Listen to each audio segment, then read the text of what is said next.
கர்த்தருடைய பரிசுத்த நாமத்துக்கு மகிமை உண்டாவதாக. Glory be to God's holy name. மத்தேயு எழுதின சுவிசேஷம் 14ஆம் அதிகாரம் 25 29 வரை வாசிக்கலாம். Let us turn to Matthew's Gospel, chapter 14, verses 25 through 29. இரவு 4ஆம் ஜாமத்திலே இயேசு கடலின் மேல் நடந்து அவர்களிடத்திற்கு வந்தார். அவர் கடலின் மேல் நடக்கிறதை சீஷர்கள் கண்டு கலக்கமடைந்து ஆவேசம் என்று சொல்லி பயத்தினால் அலறினார்கள். உடனே இயேசு அவர்களோடே பேசி, திடன் கொள்ளுங்கள், நான் தான், பயப்படாதிருங்கள் என்றார். பேதுரு அவரை நோக்கி, ஆண்டவரே, நீரேயானால் நான் ஜலத்தின் மேல் நடந்து உம்மிடத்தில் வர கட்டளையிடும் என்றான். அதற்கு அவர், வா என்றார். அப்பொழுது பேதுரு படவை விட்டிறங்கி இயேசுவினிடத்தில் போக ஜலத்தின் மேல் நடந்தான். Went unto them walking on the sea, and when the disciples saw him walking on the sea, they were troubled, seeing it is a spirit, and they cried out for fear. But straightway Jesus spake unto them, saying, Be of good cheer, it is I, be not afraid. And Peter answered him and said, Lord, if it thou be, bid me come unto thee on the water. And he said, Come. And when Peter was come down out of the ship, he walked on the water to go to Jesus. கர்த்தருடைய பரிசுத்த நாமத்துக்கு மகிமை உண்டாவதாக. Glory be to God's holy name. ஆண்டவராகிய இயேசு கிறிஸ்து இந்த உலகத்தில் இருந்த பொழுது நடந்த ஒரு சம்பவம். This is an incident which took place in the days when Jesus was on this earth. நம்முடைய சீஷர்களை நோக்கி இயேசு கடலின் மேல் நடந்த ஒரு அற்புதமான ஒரு நேரம். This was a miraculous time in which Jesus and his disciples, they walked on the sea. 4ஆம் ஜாமத்தில் என்று சொல்லும் பொழுது காலையிலே 3:45 மணி அளவில் இயேசு கிறிஸ்து கடலின் மேல் நடந்து வந்து கொண்டிருந்தார். When it is said the fourth watch, about 3:45 a.m. Jesus was walking upon the sea. அவர்கள் அதுவரை கடலிலே தத்தளித்துக் கொண்டிருந்த ஒரு நேரம். Until then they were boisterous upon the sea. அவர்களுடைய முயற்சி அவர்களுக்கு கை கொடுக்காமல் போன ஒரு நேரம். The time when their efforts could not render a helping hand. அவருடைய அறிவு அவர்களுக்கு உதவி இல்லாமல் போய்விட்டது. The time when their knowledge was of no use. இப்பொழுது அவர்கள் அலற ஆரம்பித்த ஒரு நேரம். The time when they were about to cry. இந்த நேரத்தில் தான் அந்த அதிகாலையிலே ஆண்டவராகிய இயேசு கிறிஸ்து ஜலத்தின் மேல் இல்லாவிட்டால் கடலின் மேல் நடந்து வந்து கொண்டிருந்தார். It is in this early morning that our Lord Jesus Christ was walking upon the waters of the sea. அவர் கடலின் மேல் நடக்கிறதை கண்டபொழுது சீஷர்களுக்கு அவர் என்று தெரியாமல் அவர்கள் பயத்தினால் அலறினார்கள். When the disciples saw Jesus walking on the sea, they did not know who it was, and they started to cry of fear. அந்த நேரத்தில் தான் இயேசு அவர்களோடு பேச ஆரம்பித்தார். It is then Jesus began to speak to them. இந்த நேரம் பேதுருவுக்கு ஒரு கேள்வி எழும்பினது. And at this time Peter had a question.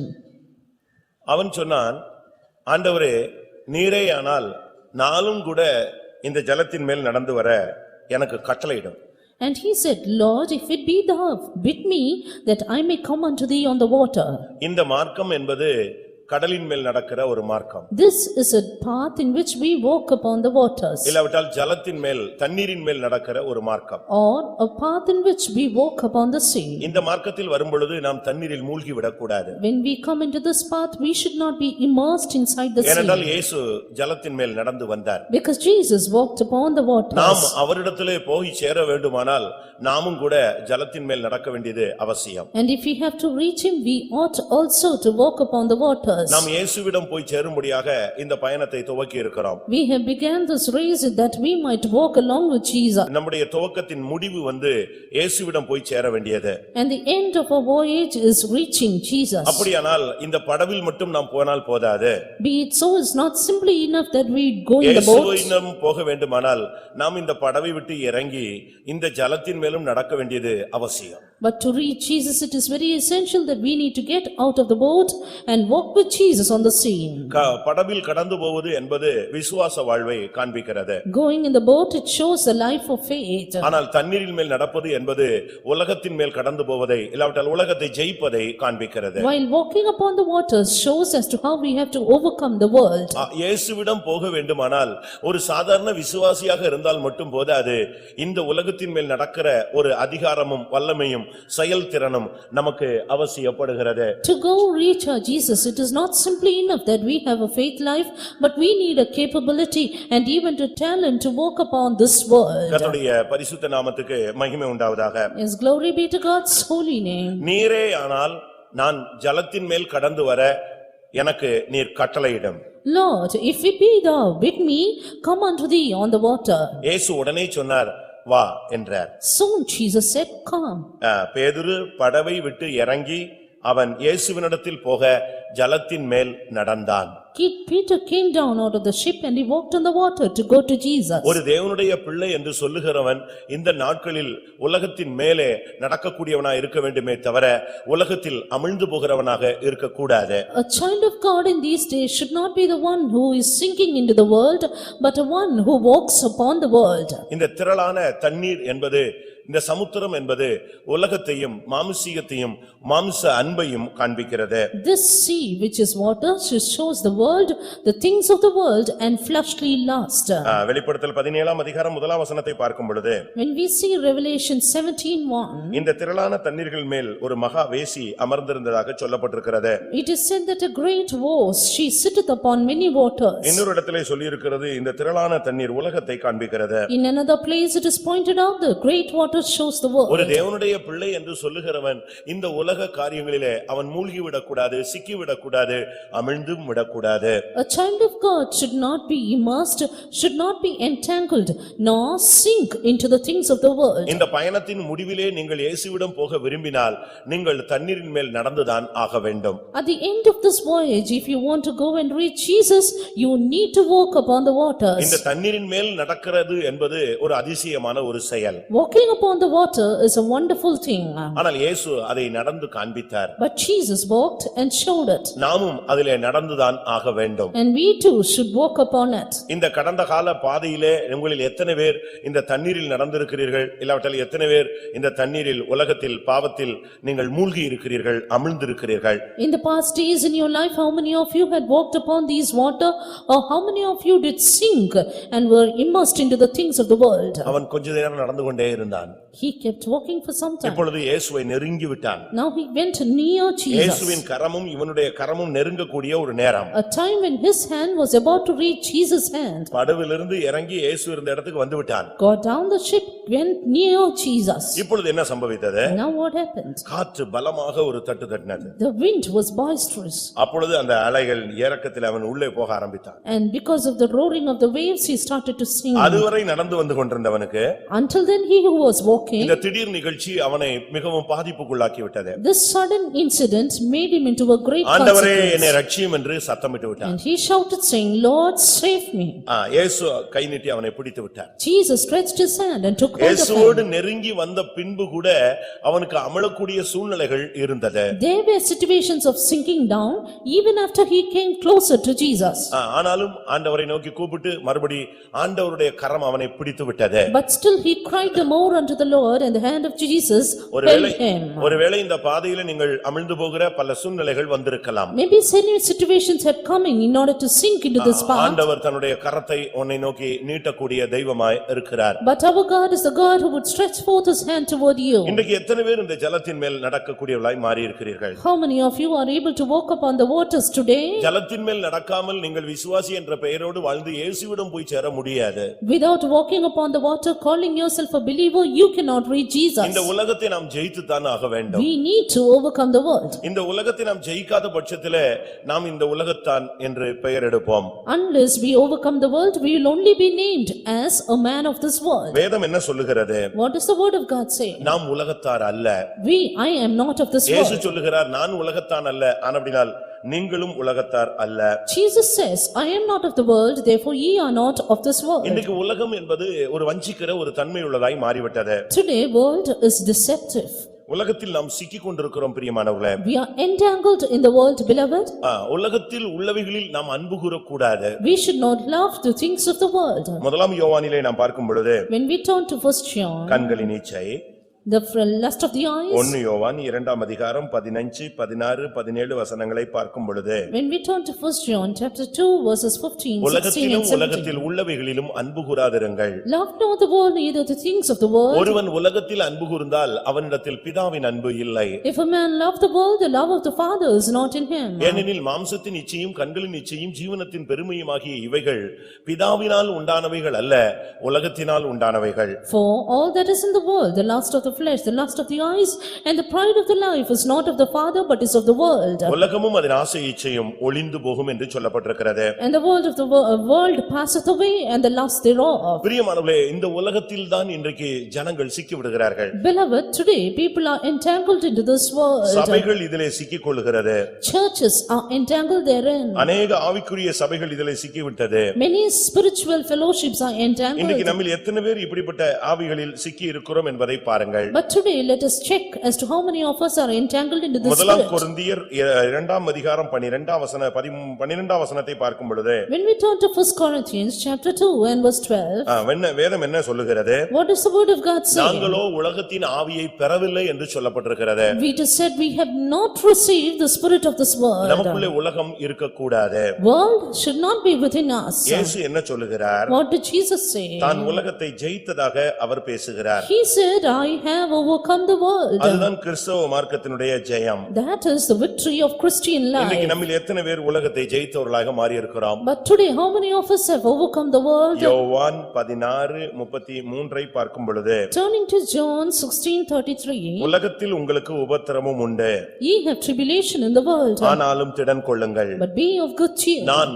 உலகத்தை ஜெயித்தேன் என்று இயேசு சொன்னார். Jesus said, I have overcome the world. உலகத்திலே அமிழ்ந்து போகிறது கிறிஸ்தவ மார்க்கம் அல்ல, உலகத்தின் மேல் நடப்பது கிறிஸ்தவ மார்க்கம். Christian life is not sinking into the world, but Christianity is walking upon the world. இந்த உலகம் நம்முடைய கண்களுக்கு முன்பாக வித்தியாசமாக காணும், ஆனால் நாம் இந்த உலகத்தில் மூழ்கிவிடக் கூடாது, உலகத்தின் மேல் நடக்க வேண்டும். The world may appear different to our sight, but we should not walk into this world, but we should walk upon the world. நாம் பறக்கும்படியாக பிறந்தவர்கள். We are called to fly.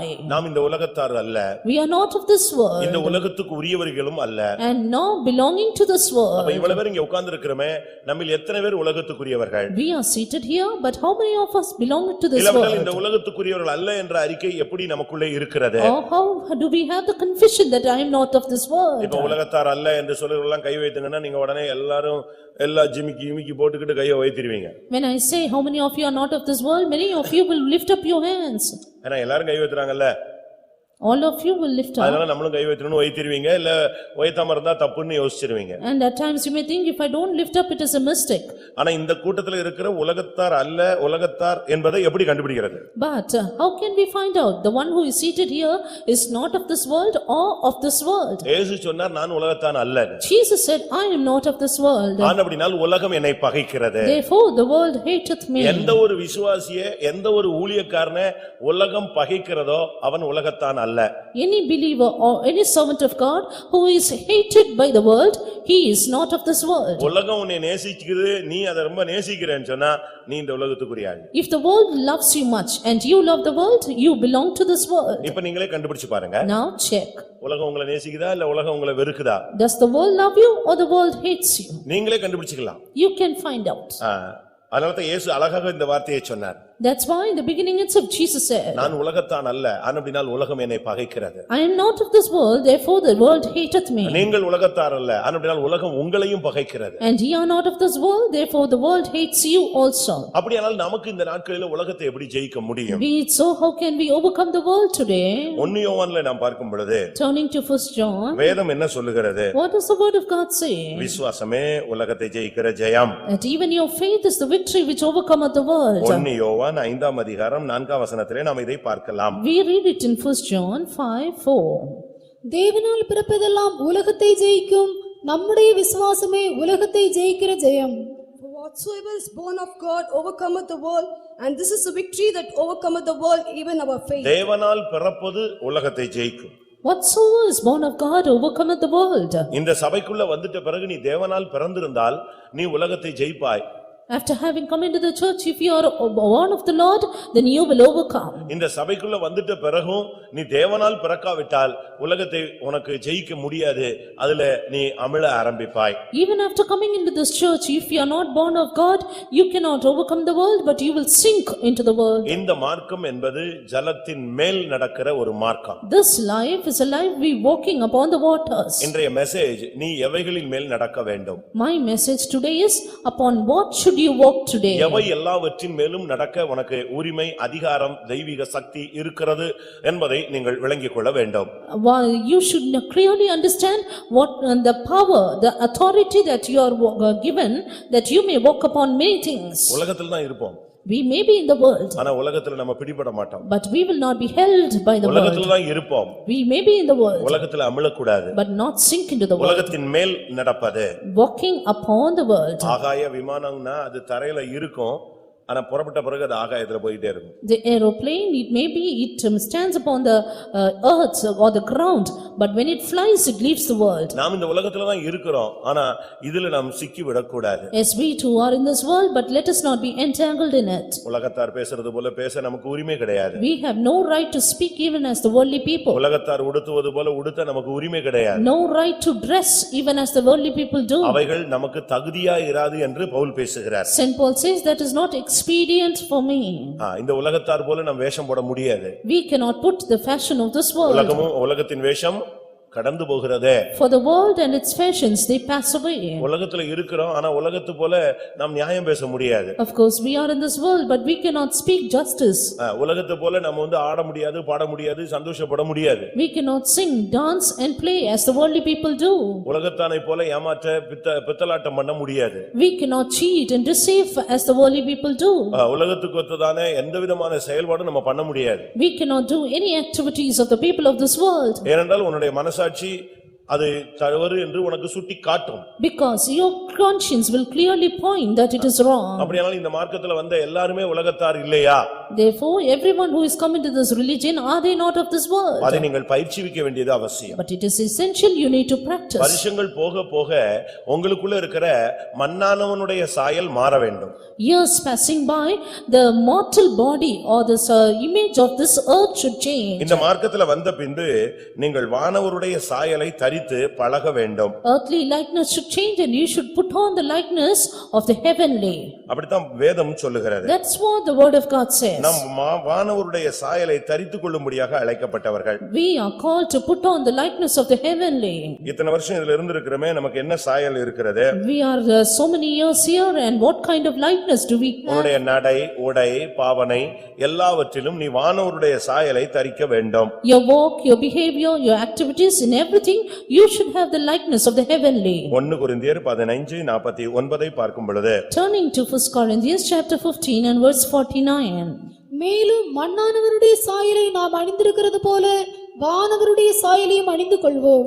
And as we have borne the image of the earthly, we shall also bear the image of the heavenly. இந்த மார்க்கத்துல வந்த பின்பு வானவருடைய சாயல் உனக்கு வந்திருக்க வேண்டும். After coming into this life, you should have put on the likeness or the image of the அந்த heavenly. மண்ணானவனுடைய சாயலையே வச்சுக்கிட்டு நம்ம வாழக்கூடாது. We should not live with the image of the earthly. பேதுருவை பார்த்து சொன்னாங்க, உன்னுடைய பேச்சு அந்த கலிலேயனுடைய பேச்சுக்கு ஒத்திருக்கிறது. Looking at Peter, they said, your speech is like unto the speech of Galilean. நம்மள பார்த்த உடனே ஒரு பெந்தேகோஸ்தேக்காரனுடைய பேச்சு மாதிரி இருக்குன்னு சொல்றாங்களா? And looking at us, do they say your speech is as this Pentecostalist? ஒரு CSI ஸ்கூல்ல நம்முடைய விசுவாசி வேலை பார்த்தார். One of our believer worked in a CSI school. ஒரு நாள் அசெம்பிளில அவருக்கு ஒரு 5 நிமிஷம் ஸ்பீச் டைம் கொடுத்தாங்க. In one assembly, he was given 5 minutes of speech. இவர் பேசி முடிச்சிட்டார். He spoke and finished. பேசி முடிச்ச உடனே எல்லாரும் கேட்டாங்க, நீ பெண்டிகோஸ்டுக்கு போறியோ அப்படின்னு கேட்டாங்க. Soon after that they asked, do you go to the Pentecostal church? இது CSI ஸ்டைலே இல்லையே. This is not at all a இது CSI பேசுறதெல்லாம் style. என்னது? பெண்டிகாஸ்ட் ஸ்டைல்ல பேசுறாங்க. This you speak in a Pentecostal manner. கொஞ்ச நேரம் அந்த 5 நிமிஷம் ஸ்பீச்லயே அவனை பெண்டிகாஸ்ட்னு கண்டுபிடிச்சிட்டாங்க. 5 minutes of speech made them reveal that he is a Pentecostalist. உன்னுடைய உடைய பார்த்த உடனே நீ வானவருடைய சாயல்ல இருக்கங்கறத கண்டுபிடிக்கணும். And with your dressing they should find out you have the image of the heavenly. மத்த சீஷர்கள் எல்லாம் அப்படியே முழிச்சிட்டு இருந்தாங்களே தவிர யாரும் அந்த கடல்ல நடக்கணும்னு ஆசைப்படல. Other disciples were simply blinking and they did not have the desire to walk upon the sea. இந்த மார்க்கத்துல நூற்றுக்கணக்கான பேர் இருக்காங்க, ஆயிரக்கணக்கான பேர் இருக்காங்க. ஆனா உலகத்தை ஜெயிக்கிறதுன்னு சொல்றது ஒரு சிங்கிள் பர்சன் தான். In this life there may be hundreds and thousands even, but only few will inherit or the walk upon the sea. கூட்டம் மட்டும் தான் தண்ணீர்ல நடக்க பிரயாசப்படுகிறது. Only a little group will try to walk upon the world. ஆனா நம்முடைய பார்வையில அந்த சின்ன கூட்டம் தண்ணீர்ல சில நேரத்துல அமிர்து பாருங்க, அது மட்டும் தான் நம்முடைய கண்களுக்கு தெரிகிறது. But in our eyesight that little group தண்ணில அமிழ்கிற ஒரு சின்ன கூட்டம் தான் நம்முடைய பார்வைக்கு தென்படுகிறது. Only the little group that sinks into the water appears in our eyes. ஆனா அவன் தண்ணில நடக்கறானே, அதை நீ பார்த்தாயா? But did you see that he is walking upon the உன்னால water? ஜெயிக்க முடியாத அந்த Dress அவன் ஜெயிச்சிருக்கிறான். And he has overcome that thing which you could not overcome. உன்னால ஜெயிக்க முடியாத உலக ஆடம்பரத்தை அவன் ஜெயித்திருக்கிறான். He has overcome that luxury of the world which you could not. உன்னால விட முடியாத சில காரியங்களை அவன் விட்டிருக்கிறான். He has forsaken certain things which you are unable to. அங்கே யோவான் உண்டு, And there அங்கே யோவான் உண்டு, John is there, அங்கே யாக்கோபு உண்டு, James is there, இன்னும் விலையேறப்பெற்ற சீஷர்கள் உண்டு. and yet other precious disciples. அவங்க யாருமே தண்ணில நடக்கணும், பரீட்சார்த்தமா ஒரு தேவனோட இயேசுவோடு நெருங்கணும் அப்படிங்கிற தாட் அவங்களுக்கு இல்ல. But none of them did have the thought that they should walk upon the water and with the Jesus. ஆனா பேதுருக்கு மட்டும் அந்த ஆசை இருந்தது. But only Peter had the desire. இந்த முழு உலகமும் பாவத்திலும் சாபத்திலும் நிறைந்திருக்கும் பொழுது ஒரு சிறு கூட்டம் இயேசுவோடு இந்த உலகத்தின் மேல் நடக்க ஆசைப்படுகிறது. When the whole world is full of sinful pleasures, a little group desires to walk with Jesus upon the water. நீங்கள் பிரியமானவர்களே அந்த கூட்டத்தில் இருக்கிறீர்களா? Beloved, are you in that group? நீங்கள் பயப்பட வேண்டாம். Do not fear. ஒருவேளை நீங்கள் அமிழக்கூடிய சூழ்நிலைகள் வந்தாலும் உனக்கு கை நீட்ட ஒருவர் அங்கே நின்று கொண்டிருக்கிறார். Maybe even if you have a sinking stage, one who can render a helping hand is there. அவர் உன்னை கடிந்து கொள்ளட்டும். He rebuke. அவர் அவனை சத்தம் போட்டார். And he rebuked him. அற்ப விசுவாசியே, ஏன் சந்தேகப்பட்டாய்? Oh, thou of little faith, wherefore didst thou doubt? நான் இந்த தண்ணீரிலே இந்த உலகத்துல உனக்காக நின்று கொண்டிருக்கிறேன். I am standing in this world upon the water for you. உனக்காகவே நான் தண்ணீர்ல நடந்து வந்திருக்கிறேன். It is just for you I am walking upon the sea. இந்த எரிகோ போன்ற சாபம் நிறைந்த பூமியிலே தேவகுமாரன் நமக்காகவே இறங்கி வந்திருக்கிறார். In this cursed-filled world, we see the Son of Man just came down for our sake. நம்மில் அநேகர் என்ன நினைக்கிறோம் தெரியுமா? You know, many of us, what do you இந்த think? சத்தியத்தின்படி நடக்க பயப்படுகிறோம். We are afraid to walk with this truth. ஏன் விஷப்பரீட்சை பண்ணணும் அப்படின்னு கேக்குறாங்க. And they say, why should we make a false attempt? இது விஷப்பரீட்சை அல்ல.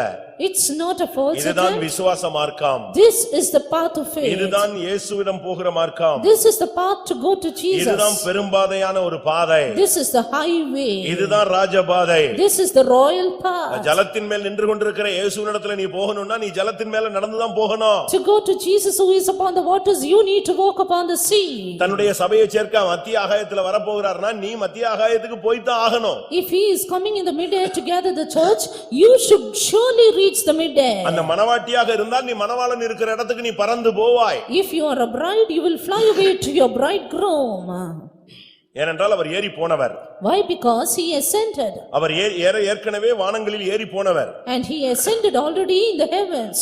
அப்படியானால் அவருடைய சபையும் வானங்களுக்கு ஏறி போக வேண்டியது அவசியம். If it be so, his church also should ascend. உனக்கு ஒருவேளை நடக்க தெரியலையா?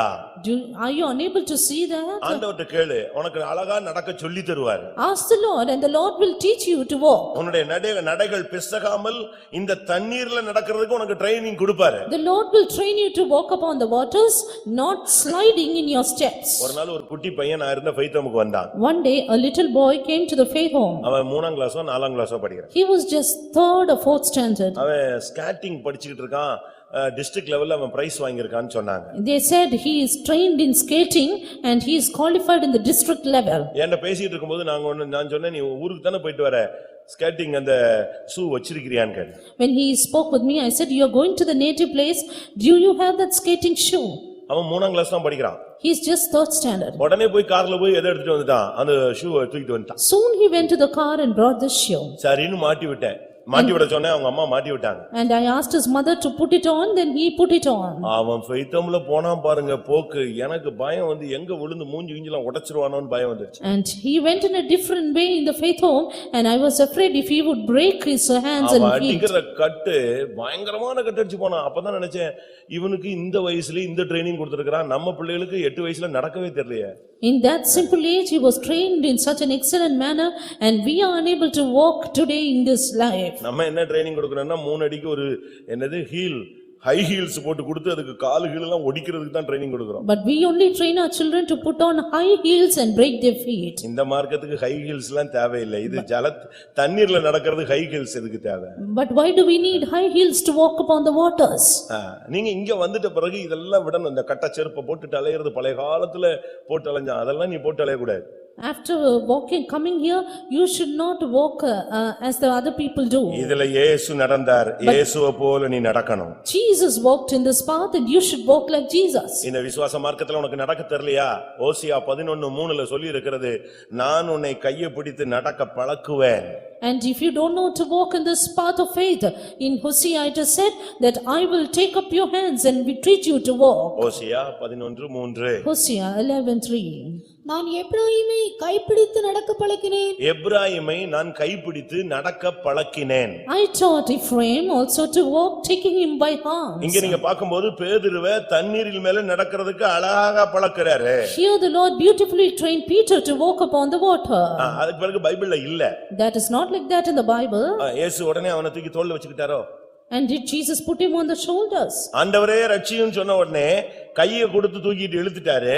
இழுத்துட்டு சொன்னாரு, அந்த இடத்துலயும் சொல்றாரு, அற்ப விசுவாசியே ஏன் சந்தேகப்பட்டாய் அப்படின்னு சொல்லிட்டு ரெண்டு பேரும் சேர்ந்து என்ன செஞ்சாங்க, நடந்து போய் படவில் ஏறினார்கள். அடுத்த வசனம் அதை சொல்லுகிறது. Soon when he said, Lord save me, Jesus stretched forth his hand, caught him and said unto him, you walk with me. And both of them walked and got into the ship. அவன் ஒரு குழந்தை இல்ல, உடனே இயேசு தண்ணிக்குள்ள அவனை தூக்கிட்டு நடக்கிறதுக்கு அவனை அழகா கைப்பிடிச்சு நட வா போட்டுக்கு போலான்னு சொல்லி கூட்டு போனார். He was not a little child. Jesus may take him up in his arms, but Jesus beautifully led him through the waters. இந்த மார்க்கம் என்பது உன்னால் முடியாததை இந்த உலகத்தில் ஜெயிக்கக்கூடிய ஒரு ட்ரெய்னிங் கொடுக்கிற ஒரு மார்க்கம். This is a path, a religion in which the impossibility in your life is becoming possible by a definite training. உலகத்தில் அமர்ந்து கொண்டிருக்கிற அருமையான தேவனுடைய பிள்ளையே, நீ ஆண்டவரை நோக்கி அபயமிட்டால் இந்த பாவ உலகத்தின் மேல் நடக்கிற அதிகாரத்தோடு உன்னை கரம் பிடித்து நடத்துவார். Beloved child of God who is sinking into this world, if you would cry unto Jesus, he will lead you with the power by his arms to walk upon the world. ஒருவேளை உனக்கு நடக்க தெரியாதா, நடக்க பழக்கம் இல்லையா, ஒருவேளை இந்த மார்க்கத்தில் நீ ஒரு சப்பானியாய் பிறந்து விட்டாயா? Maybe are you born crippled, lame or unaccustomed to walk in this path? மற்றவர்கள் நடக்கிறதை பார்த்து நீ பரிதாபப்படுகிறாய், உனக்கு அந்த அனுபவம் இல்லை என்று. You feel pity seeing others walking upon the water, saying, I do not have this experience. அப்போஸ்தலர் 3ஆம் அதிகாரத்தை நாம் பார்க்கும் பொழுது, But when we turn to Acts 3, ஒரு நாள் பேதுருவும் யோவானும் தேவாலயத்துக்கு வந்து கொண்டிருந்தார்கள். once Peter and John, they went to the temple of God. அலங்கார வாசல் என்ற அந்த தேவாலய வாசல் வழியாக உள்ளே நுழைந்தார்கள். They were getting into the temple of God by the gate called Beautiful. அநேகர் பிச்சை எடுத்துக் கொண்டிருந்தார்கள். And many were taking alms. ஒரு சப்பானி அங்கே பிச்சை எடுத்துக் கொண்டிருந்தான். There was one lame man asking alms. பேதுருவும் யோவானும் ஏதாவது கொடுப்பார்கள் என்று அவன் யோசித்தான். And they thought that Peter and John would give something. இந்த மார்க்கம் உனக்கு இந்த உலகத்துல வாழுகிறதுக்கு பிச்சை கொடுக்கிற மார்க்கம் அல்ல. This religion is not the religion which gives you alms to live in this world. இந்த மார்க்கம் உனக்கு பண உதவி செய்கிற மார்க்கம் அல்ல. This religion is not to help you financially. இந்த மார்க்கம் உன்னை நடக்க வைத்து நீ மற்றவர்களுக்கு உதவி செய்ய முடியாத உனக்கு ட்ரெய்னிங் கொடுக்கிற மார்க்கம். This is a path which trains you so that you may walk and you may train others to walk. இந்த மார்க்கம் வாசல்ல இருந்து பிச்சை எடுக்கிற மார்க்கம் அல்ல. தேவாலயத்துக்குள்ளே உன்னை நடக்க வைத்து கொண்டு போகிற ஒரு மார்க்கம். This is not a path in which you beg for alms in the gate, but a path in which you are led into the temple of God. அவர்கள் பேதுருவும் யோவானும் அவனுடைய வலது கையை பிடித்து நட என்று சொன்னார்கள். அவன் நின்றான், நடந்தான், குதித்தான். அவன் அவர்களோடு தேவ ஆலயத்துக்குள் போய்விட்டான். Peter and John took him by the right hand and said, walk, and he walked, and he leaped and stood and walked and entered in the temple of God. ஏன் இப்படி பிரசங்கம் பண்ணுகிறோம்? Why do we speak like this? ஏன் வாரம் டஃப்பா பிரசங்கம் பண்றோம்? Why do we have a tough sermon? உனக்கு ஏத்த மாதிரி ஜால்ரா அடிக்க முடியாத ஒரு பிரசங்கமா இருக்க என்ன காரணம்? We don't tingle according to your way of walk. Why? உனக்கு ஆசீர்வாதத்தை, பொருளாதார ஆசீர்வாதத்தை அள்ளி தர முடியாத ஒரு பிரசங்கமா இருக்க அதுக்கு காரணம் என்ன? This is not a message which gives you abundance of material blessings. Why? நீ காலத்துக்கும் பிச்சை எடுக்க கூடாது, பிச்சை கொடுக்கிறவனாய் மாற வேண்டும். அதனால இந்த பிரசங்கம் உனக்கு டஃப்பா தான் இருக்கும். உன்னை தூக்கி விட முடியாக நாங்கள் போராடுகிறோம். This sermon is tough because we labor hard to lift you up, that you may not beg alms at the gate, but you may give alms to others. 8 மாசம் ஆன பிறகு உன் பிள்ளை நடக்கலன்னா உனக்கு எவ்வளவு பயம் இருக்கிறது, எவ்வளவு கஷ்டம் இருக்கிறது. அதுக்காக நீ ஒரு வாக்கர் வாங்கி கொடுக்கிற, ஒரு வண்டி வாங்கி கொடுக்கிற, அதுக்கு என்னெல்லாமோ செய்றியே. அதே மாதிரி தான் வாரம் வாரம் ஒரு வசனம் கொடுத்து ஒரு வண்டி கொடுத்து உன்னை எப்படியாவது நடக்க வைக்கணும்னு நான் பார்க்கிறேன். After 8 months, if your child is unable to walk, you get a walker, you get a vehicle for your child somehow, to make it walk. So it is, we also labor hard that you may be lifted up. வலது கையினால் அவனை பிடித்து தூக்கி விட்டான். அவன்கள் காலும் கைகளும் கரடுகள் அது பலன் கொண்டது. He took him by the right hand and lifted him up, and immediately his feet and ankle bones received strength. நீங்கள் நடக்க வேண்டிய ஒரு மார்க்கம். This is a path you have to நாம் walk. இந்த நாட்களிலே உலகத்தை ஜெயித்து உலகத்துக்கு மேல நடக்கணும். A time that you have to walk upon the water and walk upon this world. நீங்க ட்ரைனிங் கொடுக்கணும். உங்களுக்கு ஆண்டவர் ட்ரைனிங் கொடுப்பார். நீங்க உங்க பிள்ளைகளுக்கு இந்த உலகத்தை ஜெயிக்கிற ஒரு ட்ரைனிங் கொடுக்க வேண்டும். God will train you and you ought to give a training to your children to walk upon the water. ஒரு நாள் ஃபெய்த்தம் வாசல்ல இந்த கலை கூத்தாடி வந்து நின்னு ட்ரம் அடிச்சிட்டு இருந்தான். One day in the gate of the faith home there was a man drumming. அவங்க ஒரு ரெண்டு கம்பை நட்டி ஒரு கயிறு கட்டி விட்டான். He was showing a kind of circus with two stands and one rope in between. திருப்பி அது பாட்டுக்கு ட்ரம் அடிக்க ஆரம்பிச்சான். அவன் ஒரு பிள்ளையை ஏத்தி விட்டுட்டான். ஒரு 2ஆம் கிளாஸோ 3ஆம் கிளாஸோ படிக்கிற ஒரு பிள்ளையை ஏத்தி விட்டான். He made a little child to climb onto the rope and he started drumming. அந்த பிள்ளை ஒரு அழகா ஒரு கம்பை வச்சுக்கிட்டு அழகா பேலன்ஸ் பண்ணி அந்த கயிறுல அழகா நடக்க ஆரம்பிச்சிருச்சு. That little child balanced herself with two rods and finally started walking on the rope. நான் உடனே உள்ள போய் எல்லா சிஸ்டரையும் கூட்டி வந்தேன். வா எல்லாம் வந்து பாரு, நல்லா பாரு, கயிறு மேல எப்படி நடக்கிறதுக்கு ட்ரைனிங் கொடுத்து வச்சிருக்காங்க. Soon I went and called all the sisters and said, come see how he has trained the little child to walk on the rope. நமக்கு ஃபெய்த்தம்ல படியில ஏறி நடக்க தெரியல, பொத்துன்னு விழுந்துறோம். In the faith home we don't know to walk on the stairs, you fall down. பாத்ரூம்ல தலைகீழ வலிக்கி விழுறான். And in the bathrooms you fall upside ஒரு down. சின்ன கயிறுல என்ன அட்டகாசமா நடக்கிறதுக்கு ட்ரைனிங் பாருங்க. But see how very nicely she is walking on a little rope. அழகா cross பண்ணிடுச்சு. She crossed the rope. அடுத்து செருப்பு போட்டு கிராஸ் பண்ணுது. Now she started to walk with her sandals. அதுக்கு அடுத்து பிளேட், சாப்பிடுற பிளேட்டை கால்ல வச்சுக்கிட்டு அழகா அந்த கயிறுல நடக்குது. Then kept her feet on the plate and started walking. இதெல்லாம் எப்படி வந்துச்சு? How did this happen? Training தான். Good training. நமக்கும் கர்த்தர் கடலின் மேல், உலகத்தின் மேல், பாவத்தின் மேல், எல்லா வல்லமைகள் மேல நடக்கிறதுக்கு நமக்கு கர்த்தர் அதிகாரமும் கொடுத்திருக்கிறார், ட்ரைனிங்கும் கொடுக்கிறார். Yes, the Lord gives us the power to walk upon the world, upon the sin, upon the curse and every other things, and even he trains us for that. அந்த பிள்ளை கீழே விழுந்துச்சுன்னா அடி பிச்சுடுவா. Had the child fallen down, he would beat her up and slash her. அது ஒரு failure. Because that is a failure ஏன்னா for அது him. யாரும் காசு போட மாட்டான். And nobody will give him the money. அதுக்காக அந்த பிள்ளை எவ்வளவு சிரத்தையா நடக்குதுன்னு யோசிச்சு பாருங்க. Therefore, just think how carefully and attentively she நாம இந்த walks. உலகத்தை ஜெயிச்சாதான் நமக்கு பிரதிபலன் உண்டு. Yes, we will have the reward only if we overcome the world. உலகத்துல மூழ்கினவனுக்கு பிரதிஷ்டை கிடையாது, பிரதிபலன் கிடையாது. You have no reward if you sink into the உலகத்துக்கு world. ஒத்த வேஷம் போடுறவனுக்கு பிரதிபலன் கிடையாது. Those who fashion themselves according to the world will have no reward. ஜெயம் கொள்ளுகிறவர்கள் வெண்வஸ்திரம் தரித்து என்னோடு கூட நடப்பார்கள் என்று வெளிப்படுத்தலிலே சொல்லப்பட்டிருக்கிறது. In the book of Revelation it is said, he that overcometh will be granted to put on the white raiment and walk with me. வெளிப்படுத்தல் 3ஆம் அதிகாரம் 4ஆம் வசனத்திலே சொல்லி இருக்கிறது. Book of Revelation chapter 3 and verse 4. அவர்கள் பாத்திரவான்கள் ஆனபடியினால் வெண்வஸ்திரம் தரித்து என்னோடு கூட நடப்பார்கள். And they shall walk with me in white, for they are worthy. எப்படி? என்னோடு அவரோடு கூட வெண்வஸ்திரம் தரித்து நடக்கணும்னா இந்த உலகத்துல நீ உலகமில்லாத ஒரு வாழ்க்கையை நீ வாழ்ந்து காட்டி இருக்க வேண்டியது அவசியம். To walk with him in the white, it is essential that ye need to walk with no world in you upon this earth itself. ஒன்று தண்ணீரில் ஜலத்தில் உலகத்தின் மேல் நடப்பது. One, walking upon the water upon the world. இரண்டாவதாக 2, 91ஆம் சங்கீதம் 13ஆம் வசனம். Psalm 91:13. அங்க ரெண்டு காரியங்கள் இருக்கிறது. There are two things are there. சிங்கத்தின் மேலும் விரியன் பாம்பின் மேலும் நீ நடந்து பால சிங்கத்தையும் வலுசர்ப்பத்தையும் மிதித்து போடுவாய். Thou shalt tread upon the lion and the adder, the young lion and the dragon shall thou trample unto the feet. ஒரு தேவனுடைய பிள்ளை சிங்கம், சர்ப்பம் இவைகளின் மேலே நடக்கக்கூடியவனாய் மாற வேண்டும். A child of God should be able to tread upon the lion and the adder. அது வாயில போய் விழுந்துற கூடாது. And you should not fall into its mouth. சிங்கத்தின் மேல் நடப்பாய். Thou shalt tread upon the lion. விரியனின் மேல் நடப்பாய். And upon the adder. பால சிங்கத்தையும் வலு சர்ப்பத்தையும் நீ மிதிப்பாய். The young lion and the dragon shall thou trample இந்த under மார்க்கம் feet. என்பது சாத்தானுடைய வாயில போய் சிக்கி விழுங்கப்படுகிற மார்க்கம் அல்ல. This is a life not falling into the mouth of the devil. ஏனென்றால் எவனை விழுங்கலாமோ என்று சத்துருவானவன் கர்ச்சிக்கிற சிங்கம் போல வகை தேடி சுற்றித் திரிகிற ஒரு காலம். Because this is is a time in which the devil as a roaring lion walketh about seeking whom he may devour. இதுல எத்தனை தரம் சர்ப்பம் உன்னை தீண்டிருச்சுன்னு தெரியாது. And we do not know how many times the serpent has stinged you. எத்தனை தரம் சிங்கம் உன்னை விழுங்கிருச்சுன்னு தெரியாது. Do not know how many times lion has swallowed you. எத்தனை விசை நீ காயப்பட்டாய் என்று உனக்கு தெரியும். Yeah, but you know how many times you fear. ஆனா இந்த மார்க்கத்தினுடைய ஸ்பெஷாலிட்டி என்ன? But the speciality of this life is சிங்கத்தின் மேல் நடப்பது. you will tread upon the lion. அதுதான் நம்முடைய மார்க்கம். This is our religion. அடுத்து பாம்பின் மேலே நடப்பது. Next, walking upon the adder. ஒரு இடத்துல ஒரு பாம்பு, ஒரு மலைப்பாம்பு ஒரு பையனை அப்படி இழுத்தது. In one place the மலைப்பாம்பு the உங்களுக்கு தெரியுமா? யோகியின் மறுபிறப்புன்னு ஒரு புக் படிச்சிருக்கீங்களா? the python, the snake, it swallowed a boy. ஒரு யோகியின் மறுபிறப்புன்னு ஒரு புக் இருக்கு. There is a book like this, one yogi and his medicine.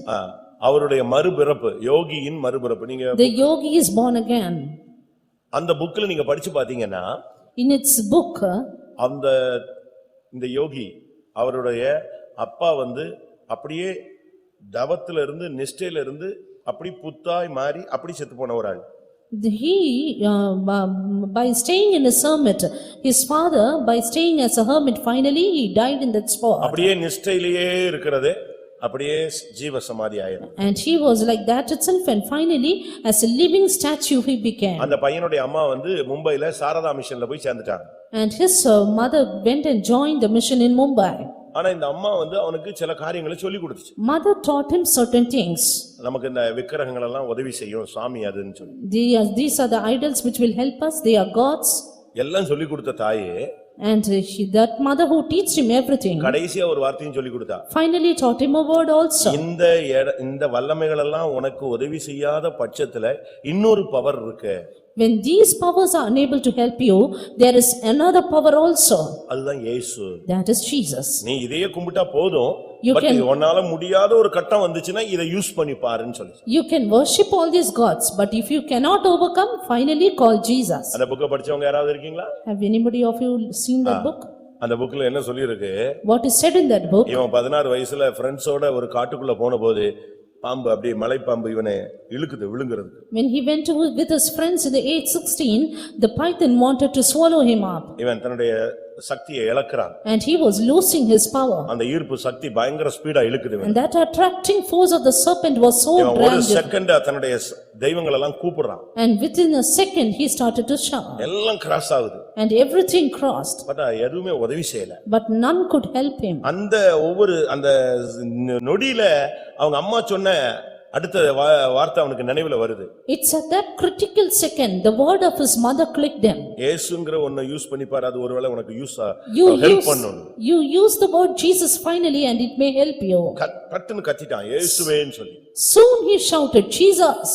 அந்த வேர்ட் கேட்ட உடனே அந்த பாம்பு அப்படியே ஸ்லோ ஆயிடுச்சு. And the serpent started to go itself back. அதுல அவன் ரட்சிக்கப்பட்டு இன்னைக்கு ஊழியம் செய்றான். From that he was saved and today he serves the Lord. இயேசு அந்த இது சர்ப்பத்தின் மேல உள்ள அதிகாரம் உள்ள ஒரு நாமம். The word Jesus, the name, has the power upon the serpents. இன்னைக்கு எத்தனை பேருக்கு இந்த விஷங்கள் மேல சாத்தானின் மேல இல்லப்பட்ட செய்வனைகள் மேல அதிகாரம் உண்டுன்னு விசுவாசிக்கிறீங்க? Today how many of you believe that you have power over the venom of over the bands of witchcraft and other demons? பிசாசு செய்வனை இல்லப்பட்ட பொல்லாத ஆவி இத பார்த்து பயந்துட்டு நீ ஓடிர கூடாது. You should not run away being afraid at the demons or at the witchcraft. இயேசு என்ற நாமத்துக்கு இதுக்கு மேல தான் அதிகாரம் இருக்கிறது. Because power in the name of Jesus is above all this. எல்லா வல்லமைகள் மேல உனக்கு அதிகாரம் இருக்கிறது. You have power upon all these. அது எந்த ஃபேமஸ் மந்திரவாதம் பண்ணிருந்தாலும் இயேசுங்கற வார்த்தைக்கு பிறகு அதுக்கு என்ன கிடையாது?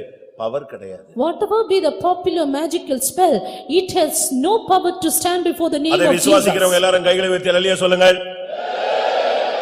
அப்படியானா ஏன் இன்னைக்கு போராட்டத்துக்குள்ள இருக்கீங்க? Be it so, then why are you in this conflict? அதிகாரத்தை பயன்படுத்தி அதுக்கு மேல வா. Make use of your power and come above it. இன்றைக்கு நீ இயேசுவின் நாமத்திலே உன்னுடைய அதிகாரத்தை பிடி கையில் எடுப்பாயாக.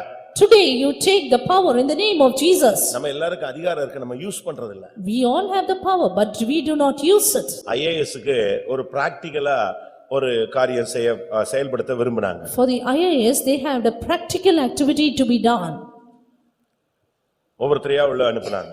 They will send one by one inside. அந்த ரூம்ல பாத்தீங்கன்னா வெறும் குப்பை. That room is full of wastage or rubbish. Table பயங்கர அழுக்கு, The table is dirty. ரூமே குப்பையா இருக்கு. The whole room is in dirt. ஒவ்வொருத்தரையும் உள்ள விடுறாங்க. He sends one by one. உள்ள போன உடனே இந்த ஐஏஎஸ் எல்லாம் என்ன பண்ண ஆரம்பிச்சிட்டாங்க தெரியுமா? You know what the IAS started to do? ஒவ்வொருத்தரையும் உள்ள அனுப்புன உடனே இப்படி போனாங்க, இதான் உங்க ரூம் அப்படின்னு உடனே ஒருத்தன் பார்த்தான், சரி இந்த வேலை கிடைச்சா போதுன்ட்டு உடனே என்ன செய்ய ஆரம்பிச்சிட்டா, தொடப்பத்தை எடுத்து பெருக்க ஆரம்பிச்சிட்டா, ஒருத்தன் டேபிளை துடைக்க ஆரம்பிச்சிட்டா, வேக வேகமா எல்லாம் ரெடி பண்ண ஆரம்பிச்சாங்க. Everyone, when they were sent inside saying this is your room, they somehow wanted the job. Therefore they started to broom the room and clean it. எல்லாரையும் வெளியே வர வச்சுட்டாங்க. வரிசையா ஒருத்தரா போய் இப்படி தோத்துக்கிட்டே வர்றாங்க. And likewise everyone were going in and coming back with defeat. ஒருத்தன் உள்ள போனான். But one came in. போன உடனே டேபிள்ல இருக்கிற ஒரு பெல் இருந்துச்சு, காலிங்க ஒரு அமுக்கு அமுக்கணும். Soon there was a bell in the table and he pressed the bell. உடனே வேலைக்காரன் ஓடி வந்தான். And soon the servant came up. 2 நிமிஷத்துல இந்த ரூமை க்ளீன் பண்ணி ரெடி பண்றேன், நான் உட்கார்ற மாதிரி. He said, clean up the room in 2 minutes and I want to sit. அவ்வளவுதான். உடனே அவரை கூப்பிட்டு, இவன் தான் தகுதியான ஆள், அதிகாரத்தை உபயோகப்படுத்துறதுக்கு தகுதியான ஆள் யாரு? இவன் தான். இவன் போய் குப்பையை பொறுக்கிட்டு இருந்தானா மத்தவனுக்கு என்ன வேலை? And soon the authorities said he is fit for this job because he has power to make use of the people. யோவான் 1:12 படி நம்ம எல்லாரும் தேவனுடைய பிள்ளைகள், ஆனா எல்லாரும் கோழை பிள்ளைகளாக இருக்கிறோம், சவலை பிள்ளைகளாக இருக்கிறோம், அதிகாரம் இல்லாம இருக்கிறோம், இப்படிதான் உட்கார்ந்து இருக்கிறோம். According to John 1:12, we are all the children of God, but today we remain children without power. We remain as coward children. உனக்கு கொடுக்கப்பட்ட இயேசுவின் நாமம் என்கிற அதிகாரத்தை நீ உபயோகப்படுத்தும் பொழுது அந்த வல்லமைகள் உன்னை விட்டு ஓடும். But when you make use of the power which is given unto you in the name of Jesus, all of the evil spirits will run away. இயேசுவின் நாமத்தை யூஸ் பண்ணுங்க. Make use of the name of Jesus. அதை use பண்ண வேண்டிய விதத்துல நீங்க use பண்ணீங்கன்னா அந்த வல்லமை உனக்கு உதவி செய்யும். Use it in the way you ought to and they will help you. சிங்கத்தின் மேல் நீ நடப்பாய், வலு சர்ப்பத்தை நீ மிதிப்பாய். Thou shalt tread upon the lion and the adder. பிசாசு உன்னை மேற்கொள்றதுக்கு பவரே கிடையாது. And devil has no power to overcome you. செய்வனை ஜெயிச்சிட்டுன்னு சொன்னா நீ தோத்துட்டேன்னு சொன்னா அதை விட கேவலம் ஒண்ணுமே கிடையாது. If the witchcraft is overcoming you, there is nothing else more shameful. உன்னுடைய முழங்கால்ல நின்னு நீ அதை ஜெயிக்கணும். Stand on your knees and prevail. ஒரு சகோதரிக்கு பிசாசு போராட்டம் கண்டினியூவா இருந்தது, அதனால எல்லா ஊழியக்காரங்களும் நார்மல் ஜெபத்துக்கு கொண்டு வந்துட்டாங்க. A sister had a continuous demonic oppression, therefore they brought her to the 4 o'clock praising. ஏன்னா இன்னைக்கு போனா நாளைக்கு வரும், நாளைக்கு போனா நாளைக்கு வரும், திருப்பி வந்துகிட்டே இருக்கு. அதனால எல்லாரும் சும்மா நார்மலா ஜெபிச்சிட்டு சரி போயிட்டு வாங்க சிஸ்டர் நான் அனுப்பிடுவேன். The demons are coming and going, therefore they all prayed normally and said you go and come. ஒரு நாள் அவங்க சொந்தக்காரங்க வீட்டுக்கு போயிருந்தாங்க. One day she went to the relative's house. அங்க போனா ஒரு சின்ன பிரச்சனை ஆயிடுச்சு. There was a little problem. இந்த ஆவி வெளியே வந்துருச்சு. And this spirit came out. வெளியே வந்து அது பயங்கரமா பேச ஆரம்பிச்சிருச்சு. It started to speak very badly. அந்த ஆவி பேச ஆரம்பிச்ச போது அந்த வீட்ல இருந்தது அந்த சிஸ்டருடைய அக்காவோட ஹஸ்பண்ட் மட்டும் தான் இருந்தான். And when that spirit started to speak, that elder sister's husband was there in that house. என்ன நடந்துச்சு தெரியுமா? You know what happened? அந்த ஆவி பேசிச்சான். That spirit spoke. N time முடிஞ்சிருச்சு, ஆனா யாரும் என்னைய துரத்தல. My time is over, but nobody is chasing me away. எப்படி இருக்கும்? எனக்கு டைம் முடிஞ்சிருச்சு, நான் எப்பமோ போயிருக்கணும், ஆனா எந்த ஊழியக்காரன் சரி எந்த விசுவாசியும் சரி என்னை துரத்த மாட்டேங்கிறான். My time to work is over, I should have left us at that time itself, but nobody is chasing me out. அதனால நீ ஒன்னு செய், நீ துரத்துன்னு சொல்லிச்சான். Therefore one thing you do, you chase me. அவன் இந்து மனுஷன். He is an Hindu man. இது ஆடின முடிய விரிச்சு ஆடினதை பார்த்துட்டு அவன் வாசல்ல நின்னுட்டு இருக்கிறான் ஓடுறதுக்கு. இது முடிய விரிச்சு ஆடினதை பார்த்து அவன் ஓடுறதுக்கு வாசல்ல நின்னுட்டு இருக்கான். And because she was nodding her head very badly, he is standing there to flee away. அது சொல்லிச்சா நீ ஓடாத. But the devil said, you don't run. அங்கேயே நில்லு. You stand there. நாங்க இத்தனை ஆவி உள்ள இருக்கோம். So many spirits of us are here. ஒவ்வொன்னா வரும், ஆடும். One by one will come and dance. நீ என்ன சொல்லணும்? What you should say? ஆடி முடிச்சிட்டு உன்னை பார்க்கும்போது நீ சொல்லணும், இயேசுவின் நாமத்தில் போ அப்படின்னு மட்டும் நீ சொல்லிட்டு அங்கேயே நில்லு பேசாம. After the dance it will look at you and you should say, in the name of Jesus you go. அது கீழ விழுந்துரும். And it will fall down. அடுத்த ஆவி வந்த உடனே திருப்பி ஆடும். The next spirit will come and it will dance. கடைசில நான் வருவேன், அப்போ உன்கிட்ட பேசுறேன்னு சொல்லி. Finally I will come and speak to you. அவன் இந்து மனுஷன் இந்த வார்த்தையை யூஸ் பண்ணணும்னு சொன்ன உடனே அவன் வேர்த்து விறுவிறுத்து நின்னுட்டு இது ஆட ஒன்னொன்னா சொல்லி கடைசில நான் வந்துட்டேன், இப்ப நான் போன உடனே விழுந்துருவா, நீ ரூமை விட்டு வெளியே ஓடிடு, அவளா மயக்கம் தெளிஞ்சு சரியாயிடுவான்னு சொல்லிடுச்சு. And he was a Hindu man, he was perspiring very badly when he heard this, and he started to one by one rebuke the devil in the name of Jesus, and it left. Finally he said, I will come and you can run away from this place and I will leave this girl. எத்தனையோ ஆவிகள் போகிற time எல்லாம் தாண்டிடுச்சு, நம்ம துரத்தாம அதை பிடிச்சி இழுத்து வச்சுட்டு உட்கார்ந்துகிட்டே suitcase மாதிரி தூக்கிட்டே வர்றோம். As the time of many spirits to leave is already up, but we are just keeping it and உனக்கு prevailing இருக்கிற it. அதிகாரத்தை நீ பயன்படுத்து. But make use of the power which is given you. இயேசுவின் நாமத்தில் உள்ள வல்லமையை நீ பயன்படுத்து. Make use of the power in the name of Jesus. Pastor Aruldas நம்ம சபைக்கு வர்றதுக்கு முன்னால ஒரு சாதா வாலிபனாக இருக்கும் பொழுது ஒரு நாள் அவர் வீட்டுல உட்கார்ந்துட்டு இருந்தாரு. Pastor Aruldas, when he was a young man, he was sitting in his house. 5 வீடோ 4 வீடோ தள்ளி ஒரு ஆளுக்கு பிசாசு இலகிடுச்சு. And 5 or 4, the devils got into such 4-5 people. வீடு தள்ளி ஒரு வீட்டுல ஒருத்தனுக்கு பிசாசு இலகிடுச்சு. The demon went into a person 4 or 5 houses afar. எல்லாரும் போய் அதை கும்பிட்டுட்டு என்ன செஞ்சா நீ போவன்னு கேட்டாங்களாம். And they all asked, what would you do and you will go? அவங்க நினைக்கிறது ஏதாவது தேங்காய் ஏதாவது ரத்தம் ஏதாவது கொடுத்தா போகும்னு சொல்லிட்டு போய் கும்பிட்டு அது சொல்லிச்சான், 4 வீடு தள்ளி அருள்தாசன் இருக்கிறான், அவனை கூட்டுவா நான் போறேன்னு சொல்லிச்சான். They thought the devil will ask from some coconuts or flowers, but it said 4 houses afar we have one Aruldas and you call on him. உங்களை இப்படி பேரு சொல்லி 5 வீடு தள்ளி இந்த விசுவாசி இருக்கிறான்னு சொன்னா நீ வீட்டுல இருப்பியா? And if the devil say that believer is there, 5 houses after, will you be there? இருப்பீங்களா? Will you stand there? இவரை போய் கூட்டு வந்தாங்க. And they brought this Aruldas இவரும் pastor. நம்மால் மாதிரிதான் வரவே மாட்டேன்ட்டார். பிசாசெல்லாம் எனக்கு தெரியவே தெரியாது, நான் பார்த்ததே கிடையாது, நான் வரவே மாட்டேன்ட்டார். And he said, I have never seen the devil, I never know the devil, I cannot come. எல்லாரும் கட்டாயப்படுத்தி கெஞ்சி அவரை இழுத்துட்டு வந்தாங்க. But somehow pleading with him, they finally dragged him to the இவர் வரத spot. பார்த்த உடனே கத்தி கூச்சல் போட்டுச்சு அந்த ஆவி. When the devil, the evil spirit saw him coming, it started to cry. ஐயோ வந்துட்டானேன்னு கத்திருச்சு. Oh, he is coming. அப்ப எல்லாரும் சொன்னாங்க துரத்து தம்பி. And they said, you உன்னை chase it பார்த்தா away. கத்துது துரத்துன்னு சொன்னாங்க. It is afraid of you, you chase it away. எனக்கு ஒண்ணுமே தெரியாது, என்னைய போய் துரத்த சொல்றீங்க, அது கத்துது நீங்க கத்துறீங்க, ஒரே குழப்பம், எனக்கு குழப்பமா இருக்குன்னா. He said, I am in great confusion, I don't know anything what to do. அப்பதான் அந்த ஆவி சொல்லிச்சான், இயேசுவின் நாமத்துல போன்னு தயவு செய்து சீக்கிரம் சொல்லு, நான் போயிடுறேன்னுச்சான். Then that spirit said, please say, in the name of Jesus you go and then I will go. அவர் சாட்சி கேட்டிருக்கீங்களா? Have you heard his testimony? இயேசுவை சந்திச்சதுக்காக அக்டோபர் மாசத்துல வருஷம் ஒரு மீட்டிங் வைப்பார். இயேசுவை சந்தித்த தேதியில் ஒரு மீட்டிங் வைப்பார். And he used to conduct a meeting in the month of October, in the time when Jesus visited அதுல him. சொல்லுவாரு, பிசாசை துரத்துறதுக்கு யாரும் சொல்லி தரல, பிசாசு தான் எனக்கு சொல்லி கொடுத்துச்சு. In that meeting he used to say, nobody taught me to chase the devil, the devil taught me. எல்லாரும் சொன்னாங்க, தம்பி அது சொல்றதையாவது திருப்பி சொல்லுனாங்க. Everyone said, yes, what the devil is saying you repeat. அப்பதான் அவர் சொன்னாரு, இயேசுவின் நாமத்துல கட்டளை எடுக்கிறேன் போன்னு. அந்த ஆவி போனது, அன்னையில இருந்து அவருக்கு அந்த gift. And he repeated saying, in the name of Jesus I command you go out, and it went out. From that day he had this gift. அதுக்கு பிறகு அவர் டவுன் பஸ்ல ஏறினா, பஸ்ல இருந்து 15 பேர் 20 பேர் சீட்ல ஏறி குதிச்சு ஓடி ஆவி பிடிச்சவன்லாம் ரோட்ல ஓட ஆரம்பிச்சான். அதனால பஸ்ல கடைசில ஏறுவார். After that, even if he would climb to the bus or board on the bus, even the people possessed with the demons, they would flee away.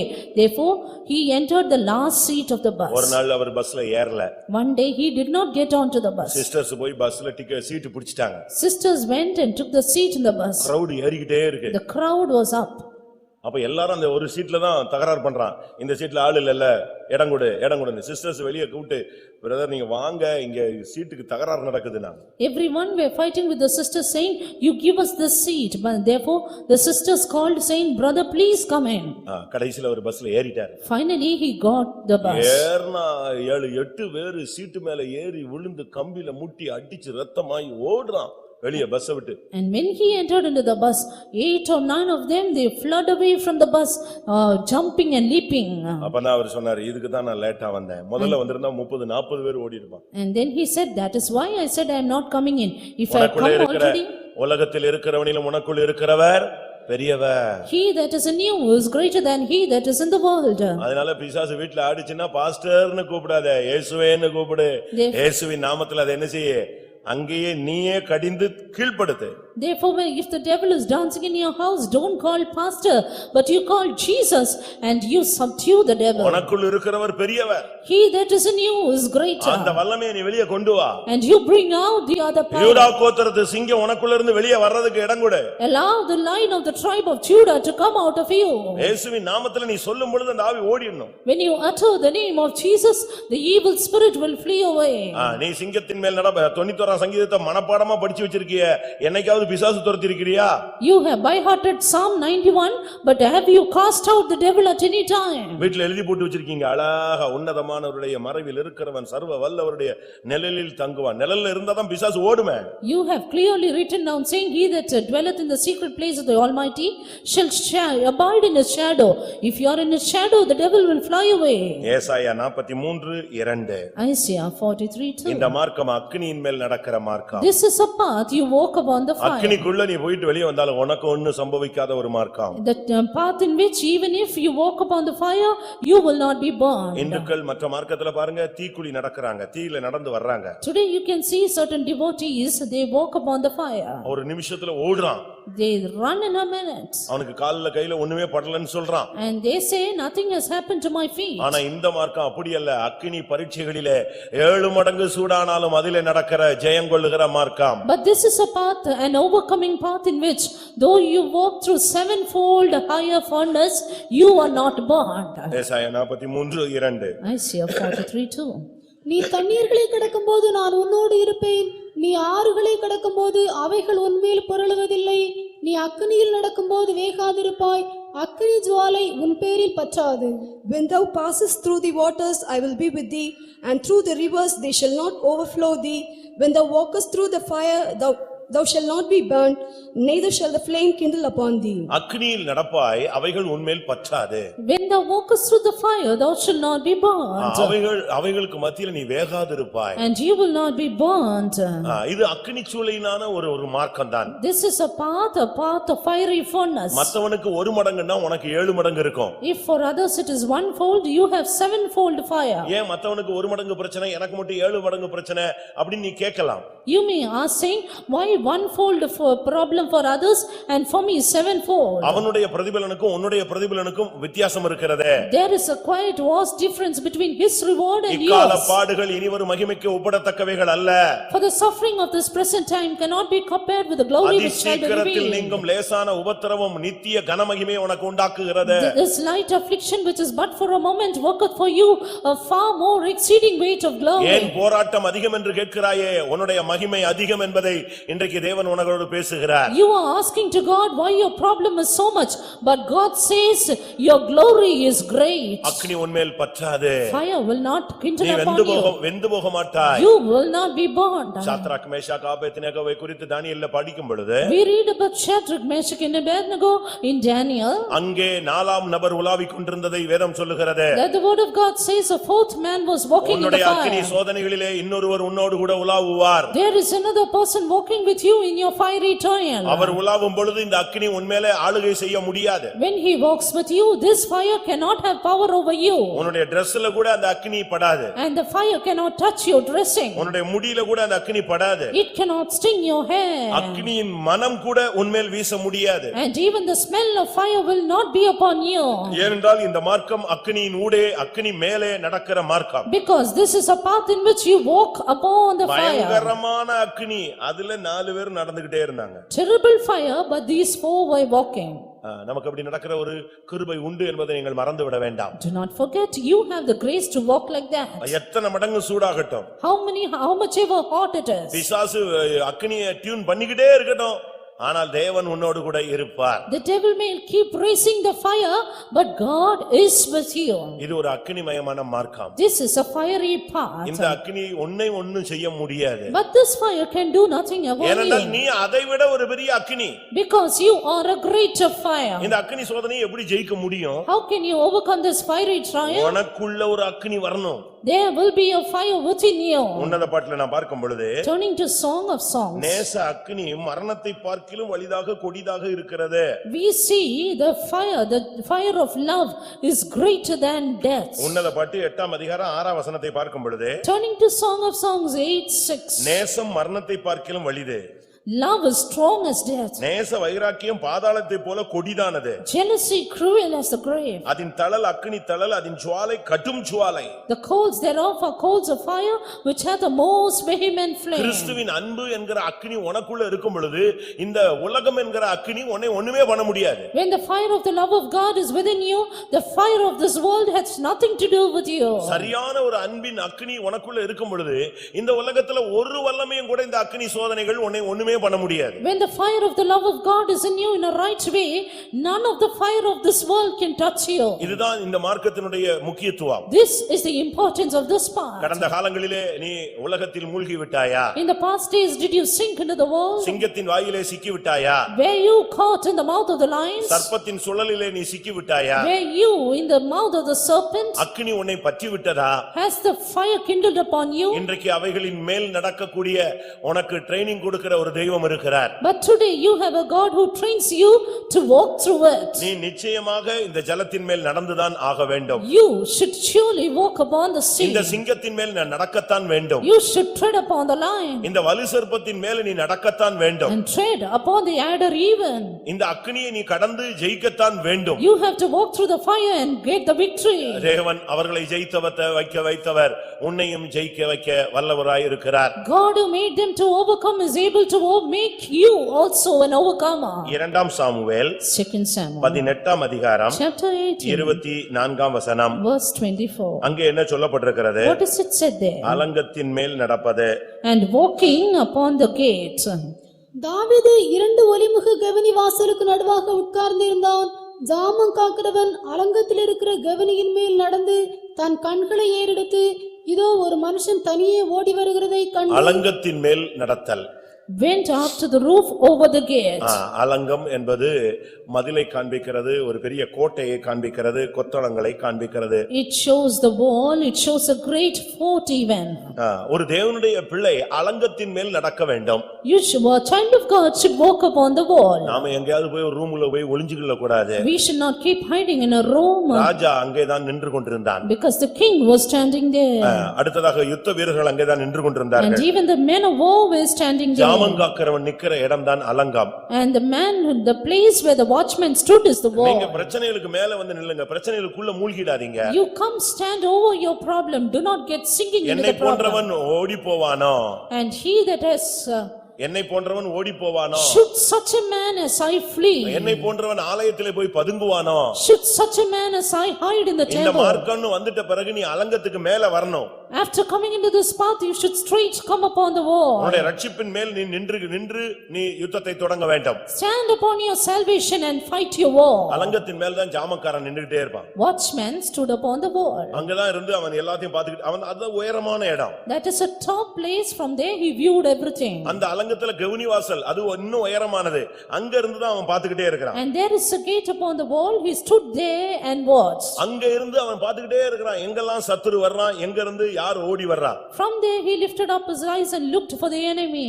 எவ்வளவு அருமையான ஒரு இடம். What a beautiful time it is. அங்கதான் ராஜா நின்றான், அங்கதான் ஜாமக்காரனும் நின்றான். And where there stood the king and there stood the watchman. அங்கதான் சேனை நின்று கொண்டிருக்கிறது. There stood the host. ஒரு தேவனுடைய பிள்ளை நீ தேவனுடைய சேனையாக, தேவனுடைய ராஜாவாக, இல்லாவிட்டால் தேவனுடைய ஜாமக்காரனாக நீ மாற வேண்டியது அவசியம். Child of God, it is essential that you need to become the watchman, the king and the host of God. ஏனென்றால் உன்னை கர்த்தர் ராஜாவாய் மாற்றி இருக்கிறார். Because the Lord has made you king.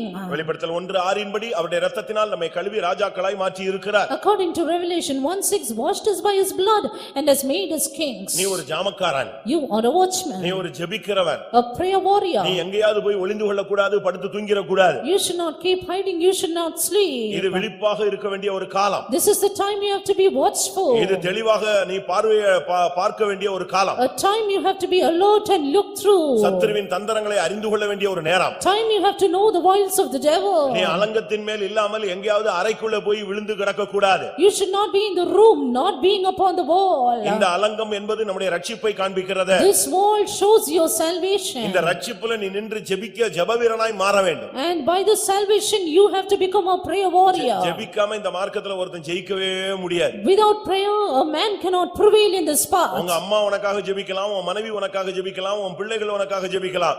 ஆனால் உன்னுடைய ஜெபம் மிகவும் முக்கியமானது. Your mother, your father, your children may pray for you, but your prayer is much essential. உங்களுடைய பிரேயர் லைஃப் எப்படி இருக்குதுன்னு யோசிச்சு பாருங்க. How is your prayer life? நீ அலங்கத்தின் மேல் நிக்கறாயா இல்லாவிட்டால் முடங்கி கிடக்கறாயா? Are you upon the wall or are you in the room? யோனா ஒரு தீர்க்கதரிசிதான், அவன் போய் பங்கர்ல போய் படுத்து விட்டான். Here he was a prophet but he was sleeping. பேதுரு ஒரு பிரதான அப்போஸ்தலன் தான், சிறைச்சாலையிலே தூங்கி விட்டான். Peter was a high priest but he was sleeping in the prison. Sisera ஒரு பெரிய சேனாபதி தான், அங்க ஒரு வீட்ல போய் படுத்து தூங்கி விட்டான். Sisera was a big captain but he was sleeping in that room. இவைகள் எல்லாம் தோல்வியினுடைய அடையாளங்கள். These are all signs of defeat. இன்றைக்கு கடந்து வந்திருக்கிற தேவனுடைய பிள்ளைகள், நீங்கள் அலங்கத்தின் மேல் வாருங்கள், அப்படியானால் ஜாமக்காரனாய் மாறுங்கள். People of God, come here today.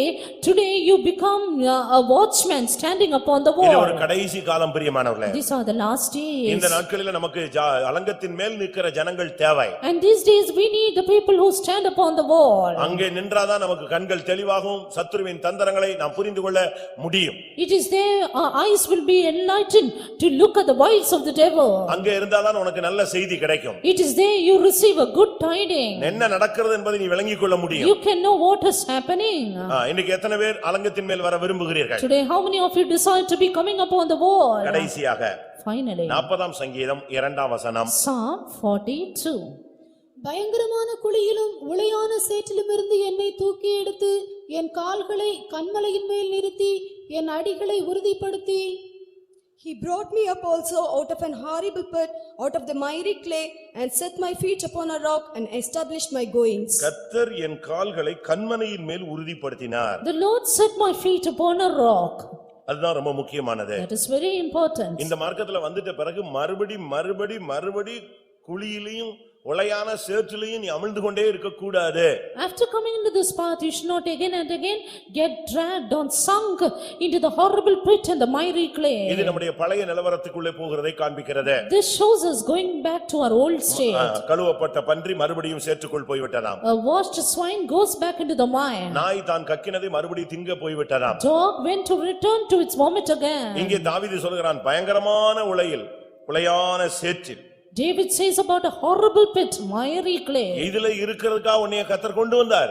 Has God brought you here to be here? அங்கே சொல்லி இருக்கிறது, அவர் என்னை தூக்கி எடுத்து கன்மலையின் மேல் என்னை நிறுத்தி என் அடிகளை அவர் உறுதிப்படுத்துகிறார். But here he says, he brought me out, set my feet upon a rock and established my goings. ஒரு தேவனுடைய பிள்ளை என்று சொல்லுகிறவன் இந்த நாட்களிலே உளையான சேற்றிலேயே இருக்க கூடாது. A child of God in these days should never be in a miry clay. அவன் எழும்பி வர வேண்டிய ஒரு நேரம் வந்து விட்டதே. The time has come, he has to rise up and உன்னுடைய come. பாதங்களை கன்மலையாகிய கிறிஸ்துவிலே உன் பாதங்கள் உறுதிப்படட்டும். Let your feet be set upon the rock which is Christ. இன்னும் எத்தனை வருஷம் கழிச்சு இந்த சத்தியத்துல உறுதிப்பட போறீங்க? After how many years are going to be established in the truth? என்னைக்கு விசுவாசத்தை நீங்க காத்துக்கொள்ள போறீங்க? When are you going to keep your faith? என்னைக்கு நீங்க பிரதிஷ்டையில உறுதியா நிக்க போறீங்க? When are you going to stand your consecration? இதுதான் அந்த நேரம். This is the time. உன்னை உளையான சேற்றிலிருந்து தூக்குனதுக்கு காரணம் கன்மலையின் மேல் உன்னை நிறுத்தும்படியாக. He lifted you up from the miry clay to set your feet upon the rock. இன்றைக்கு இந்த காலை வேளையில் உங்களில் எத்தனை பேர் இந்த வல்லமைகளுக்கு மேலாக நீங்கள் வர விரும்புகிறீர்கள்? This morning how many of you want to come against these powers? ஒன்று ஜலத்தின் மேல் வர வேண்டும். One, walking upon the waters. ஜலத்தின் மேல் நீ வந்தாதான் பேழை ஜலத்தின் மேலதான் போய் கொண்டிருந்ததாக வேதம் சொல்லுகிறது. The word of God says the ark floated upon the waters. இந்த ஜலத்தின் மேல்தான் ஆவியானவர் அசைவாடி கொண்டிருந்தார். Spirit of God moved upon the waters. அப்படிதானே? Is it not? ஆதியாகமம் 1:2 பார்க்கும் பொழுது ஜலத்தின் மேல் ஆவியானவர் அசைவாடி கொண்டிருந்தார். Genesis 1:2 says the Spirit of God moved upon the waters. ஜலத்தின் மேல் இயேசு நடந்து வந்து கொண்டிருந்தார். Jesus was walking upon the waters. ஜலத்தின் மேல் பேதுரு தேவனுடைய ஊழியன் நடந்து போய் கொண்டிருந்தார். Peter the servant of God walked upon the sea. ஆதியாகமம் 7:18 படி இந்த ஜலத்தின் மேலே பேழை மிதந்து கொண்டிருந்தது. Genesis 7:15 says the ark floated upon the waters. சபை இன்னும் கொஞ்ச நாளிலே இந்த உலகத்தை விட்டு மேலே போக போகிறது. Yet within very few days the church is going to be upon the ஜலம் word. பெருவெள்ளமாகி பூமியின் மேல் ஜலம் பெருகிற்று, பேழையானது ஜலத்தின் மேல் மிதந்து கொண்டிருந்தது. Here we see the great waters increased upon the earth, but the ark was floating upon it. நீ அந்த பேழைக்குள்ள இருந்தால் தான் நீ மிதக்க முடியும். Only if you are in this ark, you too can float. இன்னைக்கு எத்தனை பேர் அப்படி நடக்க விரும்புகிறீர்கள், மேலே இருக்க விரும்புகிறீர்கள்? Today, how many of you want to walk? How many of you want to be upon this earth? நீ நடக்கலன்னா இயேசு அவர் நடந்து வருவார். Jesus, if you will walk, Jesus will walk upon the sea and come to you. நீ நடந்து போகும்பொழுது உன்னோடும் கூட அவர் நடப்பார். And when you walk, he will walk with you. உனக்கு நடக்க முடியலன்னா ஆண்டவரை நோக்கி கூப்பிடு, நீ அமிழ்ந்து கொண்டிருக்கிற நேரத்திலே உனக்கு கை கொடுத்து மறுபடியும் உன்னை நடக்க வைப்பார். If you are unable to walk, if you are sinking, then call unto him, he will come, give his hand and then make you walk. ஆண்டவர் உன்னை கண்டம் பண்றது மாத்திரமல்ல, உன்னை பழக்குவிக்கிற தெய்வம். Not only that the Lord will say you come up, he trains you for that. ஆண்டவரே இவைகளின் மேல் நடக்க எனக்கு உதவி செய்யும் என்று சொல்லுகிறவர்கள் கண்களை மூடுங்கள். Those who say, Lord, help me walk upon these, close your eyes. கர்த்தர் உன்னை இன்னைக்கு உனக்கு ஒரு கிருபை கொடுத்து, இந்த வல்லமைகள் மேல் உனக்கு அதிகாரம் கொடுத்து உன்னை நடக்க வைக்க போகிறார். Today the Lord is going to give you the grace upon these things, and he will make you walk. ஒரு 5 நிமிஷம் இந்த வல்லமையை நீங்கள் பெற்றுக்கொள்ளுங்க. Receive that power in 5 minutes. ஜலத்தின் மேல நடக்கிறதுக்கு எத்தனை பேருக்கு ஆசை இருக்கு? How many of you desire to walk upon the waters? பாம்பின் மேல சிங்கத்தின் மேல நடக்க எத்தனை பேருக்கு விருப்பம் இருக்கிறது? How many of you want to tread upon the lion and the adder? அக்கினியில நடந்தாலும் நான் ஜெயிச்சிட்டு வெளியே வரணும்னு எத்தனை பேர் ஆசைப்படுறீங்க? How many of you want to come out with victory walking through the fire? ஒரு ஜெப வீரனாய் நான் நிற்க ஆசைப்படுகிறேன் என்று எத்தனை பேர் விரும்புகிறீர்கள்? How many of you desire to be a prayer warrior? என்னை உளையான சேற்றிலிருந்து தூக்கினவர் கன்மலையின் மேலே என் அடிகளை உறுதிப்படுத்த வேண்டும் என்று எத்தனை பேர் வாஞ்சிக்கிறீர்கள்? He who lifted me up from the miry clay should set my feet upon a rock. பேதுருவை ஜலத்தின் மேல் நடக்க வைத்தவர் இங்கே வந்திருக்கிறார். Jesus who made Peter to walk upon the sea is come here even today. பேதுருவை ஜலத்தின் மேல் நடக்க வைத்தவர் இங்கே வந்திருக்கிறார். He who made Peter to walk upon the sea is come here today. சங்கீதக்காரனை வலுசர்ப்பத்தின் மேல் நடக்க வைத்தவர், சிங்கத்தின் மேல் நடக்க வைத்தவர் இங்கே வந்திருக்கிறார். He who made the psalmist to tread upon the lion and the adder is come here today. Shadrach, Meshach, ஆபேத்நேகோவை அக்கினி சூளையிலே நடக்க வைத்து அவர்களோடு உலாவினவர் நம்முடைய மத்தியிலே வந்திருக்கிறார். He who made Shadrach, Meshach and Abednego to walk in the fire and was walking with them is here today. சேற்றிலிருந்து உன்னை தூக்கி எடுத்து கன்மலையிலே அடிகளை உறுதிப்படுத்துகிற தேவன் நம்முடைய மத்தியிலே வந்திருக்கிறார். God who lifts you from the miry clay and sets your feet upon the rock is come in our midst even today. நானும் அந்த அனுபவத்தை பெற்றுக்கொள்ள விரும்புகிறேன் என்று சொல்லுகிறவர்கள் கண்களை மூடி முழங்கால் படியிடுங்கள். Those who say I too want that experience, close your eyes and be on your knees. இன்றைக்கு தேவன் வந்தது எதற்காக? Today why did God come?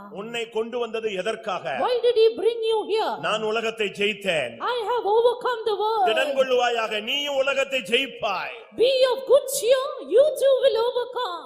இந்த தண்ணீரின் மேல் நான் நடந்தேன். I have walked upon the water. நான் உன்னையும் நடக்க வைப்பேன். I will make you walk too. எத்தனை பேருக்கு நடக்கணும்னு ஆசை? What is your desire today? இந்த உலகத்தின் ஜெயித்து நான் நடக்க வேண்டும் என்று விரும்புகிறவர்கள் கரங்களை உயர்த்துங்க. Those who desire to overcome the world and walk, lift up your hand. சிங்கத்தின் மேல நடக்க விரும்புகிறேன். I desire to walk upon the lion. இரவு பகலும் ஜாமக்காரனாய் அலங்கத்தின் மேல் நடக்க விரும்புகிறேன். I desire to walk upon the wall as a watchman. அக்கினியில் உம்மோடு கூட நடக்க விரும்புகிறேன். I want to walk with you in the fire. கன்மலையில் என் அடிகளை உறுதிப்படுத்த விரும்புகிறேன். I want to set my feet upon the rock. நீங்க பாருங்க, உங்களை இனிமேல் அருமையாய் தேவன் நடத்த போகிறார். You see, the Lord is going to lead you beautifully. உனக்கே ஆச்சரியமா இருக்கும், நாமா இப்படி கடந்து வந்தோம், நடந்து வந்தோம். You will be surprised saying, did I walk? Did I walk? ஆம், தேவன் தான் உன்னை நடக்க வைக்க போகிறார். Yes, it is God who will make you to walk. எபிராயிமே, நான் உன்னை எப்படி கைவிடுவேன்? Ephraim, how shall I forsake you? இந்த மார்க்கத்தில் நான் உன்னை நடக்க பழக்குவேன். I will teach you to walk in this way. இன்றைக்கு கர்த்தர் உனக்கு கொடுக்கிற அபிஷேகம் ஜலத்தின் மேல் நடக்கிற அபிஷேகம். இன்றைக்கு கர்த்தர் உனக்கு கொடுக்கிற வல்லமை சிங்கத்தின் மேல் நடக்கும் வல்லமை.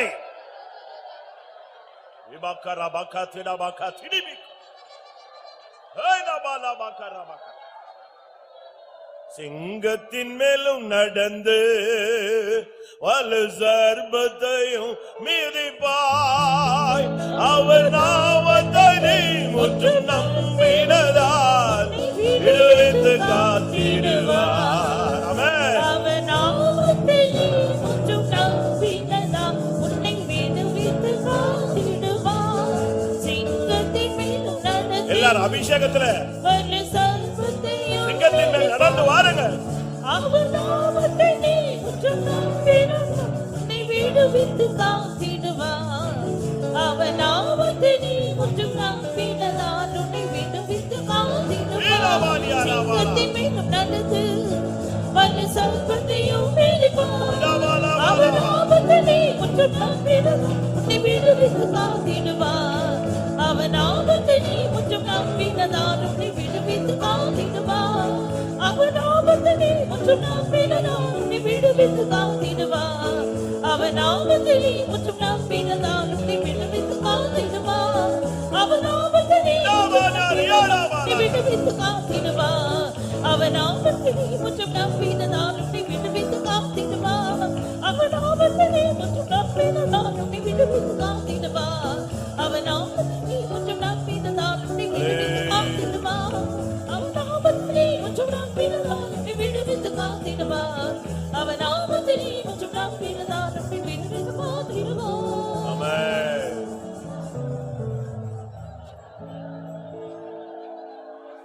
ஆம். ஆமென்.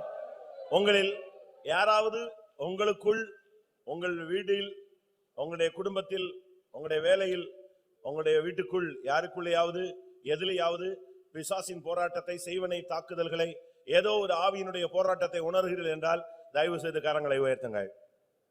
எல்லாரும் அல்ல, வேலையிலேயோ தொழிலையோ வீட்டிலேயோ குடும்பத்திலேயோ யாருக்குள்ளேயோ ஒரு ஆவியினுடைய போராட்டம் இருக்கிறதுங்கிறத நான் ஃபீல் பண்றேன். எனக்கு விரோதமா கூட ஒரு வல்லமை இருக்கிறத பல இடங்கள்ல நான் ஃபீல் பண்ணிருக்கேன்னு சொல்றவங்க கை வைத்துங்க. ஆமென். இன்றைக்கு உங்களுக்கு கர்த்தர் ஒரு கிருபை தரப்போகிறார். நீ வருஷம் முழுசும் வாழ்நாள் முழுசும் இந்த வல்லமையிலேயே போராடிக்கிட்டு இருக்கணுங்கிறது தேவனுடைய சித்தம் அல்ல. இன்றைக்கு அவைகளை மேற்கொள்ள ஒரு வல்லமை உனக்கு தருகிறார். உன்னை கொண்டே அந்த வல்லமையை நொறுக்க போகிறார். உன்னை கொண்டே அவனுடைய தலையை நசுக்க போகிறார்.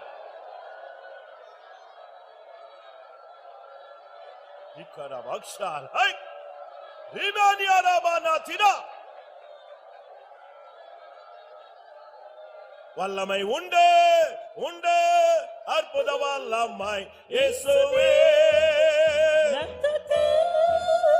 வல்லமை உண்டு, உண்டு, அற்புத வல்லமை ஆட்டுக்குட்டி செய்வனைகள் ஓடட்டும், செய்வனை கட்டு மந்திரம் செயலற்று போகட்டும். வல்லமை உண்டு, உண்டு, அற்புத வல்லமை ஆட்டுக்குட்டி வல்லமை உண்டு, உண்டு, அற்புத வல்லமை இயேசுவே.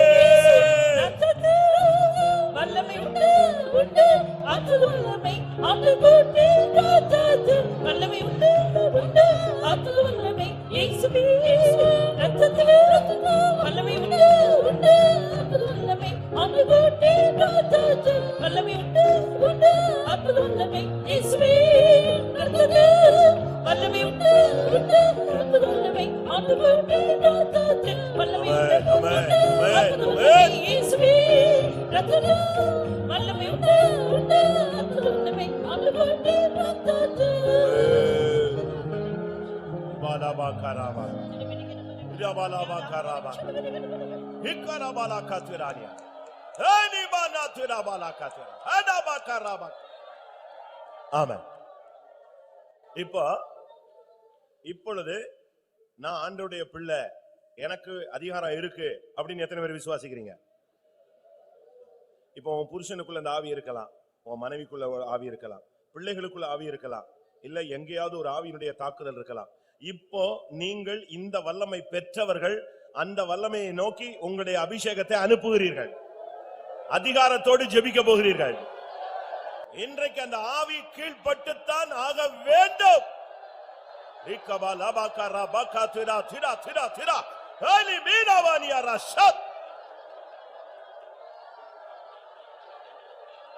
நாலாஞ்சாமத்திலே நடுக்கடல் மீதே நடந்து சீஷரை தேற்றிய இயேசுவே.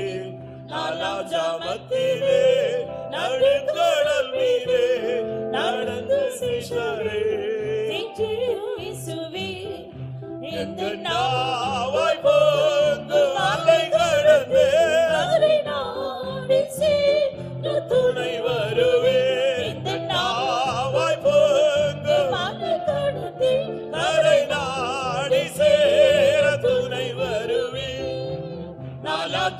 ஜபத்திலே நடுக்கடல் மீது நடந்த சீஷரே தேற்றிய இயேசுவே நாலா ஜபத்திலே நடுக்கடல் மீது நடந்த சீஷரே தேற்றிய இயேசுவே இந்த நாவை பொங்கு நாடு சேர துணி வருவி இந்த நாவை பொங்கு நாடு சேர துணி வருவி இந்த நாவை பொங்கு நாடு சேர துணி வருவி இந்த நாவை பொங்கு நாடு சேர துணி வருவி இந்த நாவை பொங்கு நாடு சேர துணி வருவி இந்த நாவை பொங்கு நாடு சேர துணி வருவி.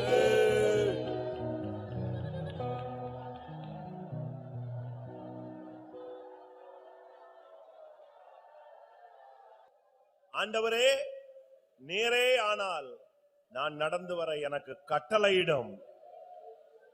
இயேசு உடனே சொன்னார், வா, என்னோடு நடக்க நீ வா. ஆமென். நீ என்னோடு நடப்பாய், நான் உன்னோடு நடப்பேன்.